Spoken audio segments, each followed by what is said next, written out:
This video is made possible by our generous supporters on Patreon. Check out patreon.com/NWR for all the details.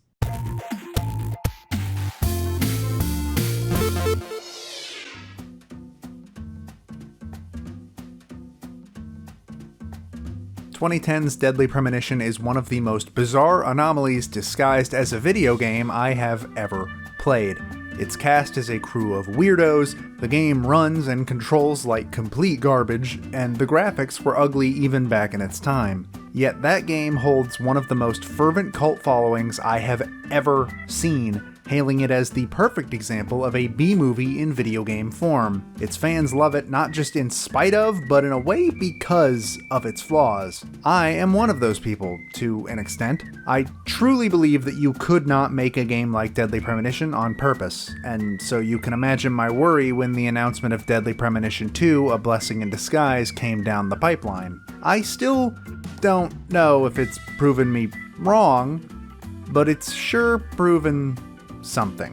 Deadly Premonition 2 once again puts the player in control of FBI Special Agent Francis York Morgan, but please, call him York, in a story that finds him in the small Louisiana town of Lucare long before he'd ever heard the name Greenvale. When a young woman named Elise Clarkson is found dead and displayed on some sort of altar, a vacationing York decides to take it upon himself to investigate the murder with the help of the town sheriff, Melvin Woods, and his daughter, Patty. Along the way, he crosses paths with the interesting residents of Lucare, including the rest of the Clarkson family, who have their iron grip on the whole town. Who killed Elise Clarkson, and what connection could it have to other cases York has already solved? The game is largely the same as the original, an open-world mystery game with flashes of a third-person shooter survival horror title. As York gets to know Lucare, mainly with the help of Patty, an oracle appears to nudge him into going where he needs to go and when. Just like in the original game, Lucare runs on a clock system where certain locations and events are only available within certain time frames, but there is no penalty for missing that time frame outside of just having to wait to try again the next day. However, this does present my only really major problem with the game, being that it continuously gave me objectives only available in windows that were incredibly far away,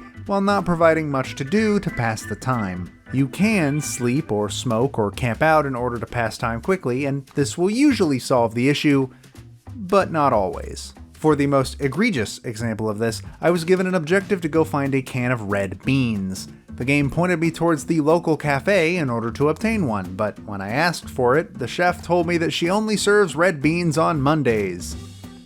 It was Wednesday.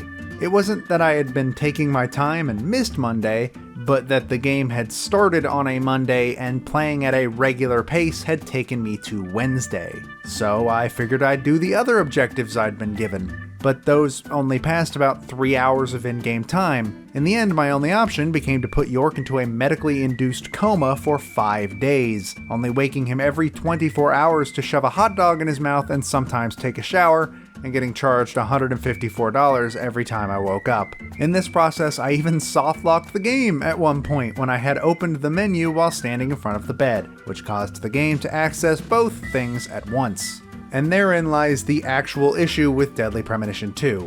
It's not that the game runs at a broken frame rate at all times, or that the game can load for upwards of a full minute every time you walk out into the overworld, or that the render distance for objects is roughly 10 feet in front of you, or even that the graphics and textures look straight out of a PS2 game.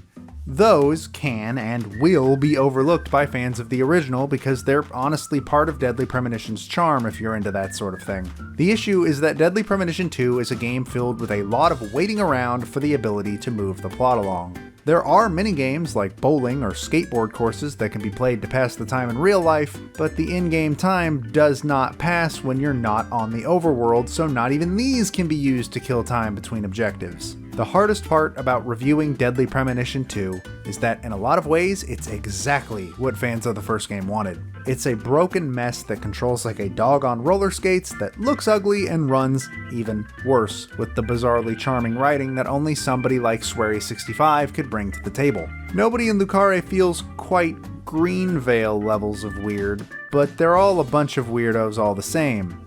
Well, except David. He'd fit in Greenvale pretty well.